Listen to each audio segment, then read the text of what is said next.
Hello everyone, তোমরা সবাই কেমন আছো? আশা করি খুব খুব ভালো আছো। আর আমিও অনেক ভালো আছি।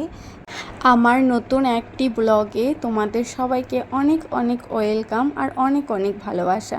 আমরা সবাই একসাথে টোটোতে করে বেরিয়ে পড়েছি ঘুরতে যাব, মানে কঙ্কালীতলা, সুরতেশ্বর, কেদারনাথ। কিন্তু যেহেতু কেদারনাথটা যেতে পারবো না, আমাদের রাস্তাটা খারাপ আছে ওই দিকের। না রাস্তা হচ্ছে কি বললো যে টোটো চালাচ্ছিল ওই বলল ওই জন্য যাবে না কেদারনাথ। তাই ওই কঙ্কালীতলা, ক্ষুদ্র বাজার আর হচ্ছে গিয়ে ওই সুরতেশ্বরটা ঘুরবো। তাই প্রথমেই আমরা চলে এসেছি কঙ্কালীতলায়।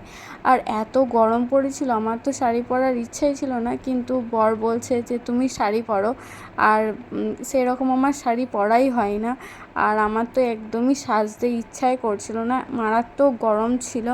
আর ওই জন্য আমি গলাতে কিছু পরিও নি। আর টোটোতে আস্তে আস্তে শুধুই মা বলছিল কিছু পর, গলাটা কেমন ফাঁকা ফাঁকা লাগছে। আমার ভালোই লাগছিল না, মানে সাজতেই ইচ্ছে করছিল না, শাড়িও পরতে ইচ্ছা করছিল, মনে হচ্ছিলো একটা চুড়িদার পরে নিয়ে দিয়েই চলে আসি। কিন্তু যেহেতু বর বললো ওই জন্যই শাড়ি পরা। আর এই যে মামা, শ্বশুর সবাইকেই দেখিয়ে দিলাম তোমাদেরকে একবার করে। তো সবাই মিলে চলে এসেছি মায়ের মন্দিরে। আর মায়ের মন্দিরে ঢোকার আগে জুতোটা খুলে নিলাম ওই গাছের তলায়। অনেকজন না এই যে সামনেই জুতোটা খুলে রাখে, আমার এই জিনিসটা একদমই পছন্দ হয় না। আবার সবার সাথে তো আর মানে সবার তো পছন্দ এক না। তো আমার এই জিনিসটা একদম পছন্দ হয় না যে মায়ের মন্দিরের সামনে ওইভাবে জুতো খুলে রাখার। ওই জন্য আমরা সবসময় যখনই মায়ের মন্দিরে আসি সাইডে জুতো খুলে তারপরে মায়ের মন্দিরে আসি। আর এটা হচ্ছে এই যে ঘন্টা বাজাচ্ছে, এটা হচ্ছে আমার বর। তো এই দেখো মা, এটা মায়ের কোনো মূর্তি না, মায়ের এটা ছবি। আমি আগেও কঙ্কালীতলা এসে ব্লগ করেছিলাম, সেখানেও বলেছিলাম।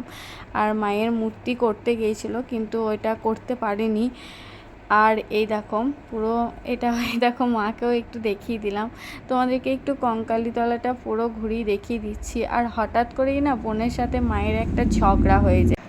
আর আমার বর তো খুব মানানোর চেষ্টা করছে বোনকে, মানে জামাইবাবুর শালিকে খুব মানানোর চেষ্টা করছে। আবার ও মানে হেসেও ফেলে, তারপরে সব কিছু ঠিকঠাক হয়ে যায়। আর মা মেয়ের বন্ডিং না, আমাদের বোনদের মানে আমরা মনে হয় 3 বোন ঝগড়া করি, এই যে তখনই করি। মানে আমাদের মা আর মেয়ের বন্ডিংটা একটু অন্যরকম আর কি, মানে তোমাদেরকে বলে বোঝাতে পারবো না। তারপর আমরা গঙ্গা আরতি দেখি, তারপরে ফুচকা খেয়ে নিই। ফুচকাটা এত বিচ্ছিরি খেতে ছিল কি বলবো। তারপরে বৃষ্টি চলে আসে, হালকা ঠান্ডা হাওয়া দেয়, মানে তারপরেই পুরো জমে গেছিলো, আবহাওয়াটা এত সুন্দর ছিল। তারপর আর ব্লগ করা হয়নি, আমি ভুলেই গেছিলাম যে আমি ব্লগ করছি। তো টাটা।